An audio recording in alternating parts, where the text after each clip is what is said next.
Rita and James, tell us about our old friend AOC, Alexandria Ocasio-Cortez. She's been caught not telling hyperboles, but telling outright fibs, James. Is that right? Yeah, that looks to be the case here. We all remember that riot at the Capitol back on January 6th, I believe it was. Well, turns out that AOC, who went out and held a very tearful speech about how terrible the whole thing was, and she was cowering her office, and they were bashing down the doors, all those horrible Trump rioters, and she felt terribly at fear for her life.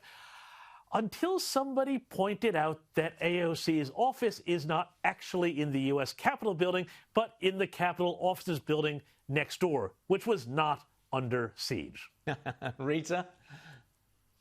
Well, yeah, I think she was even in someone else's office, which wasn't in where all the mayhem was happening. And not just that, she accused Ted Cruz of wanting to have her murdered. She even accused the cop who came in to assist of wanting to hurt her. She said he looked hostile and had a look in his eyes. So really, I mean, it is just crazy stuff. And it was quite amusing that Alexandria Ocasio-Smollett was trending for a couple of days on Twitter, which upset people greatly. But I'm getting past.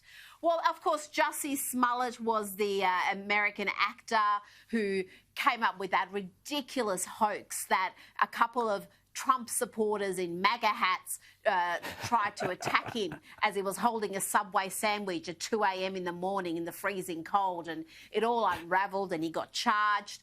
So he's become the sort of the poster boy for people who I think we've got a little we've got a little grab here, Rita. Have a look. Oh, yeah. Just here. Where is she? And I thought everything was over. So just explain that, Rita. People might not have known what the hell that was. Of course, Jussie Smollett went and did that interview to talk about, this harrowing hate crime that he was a victim of that he set up.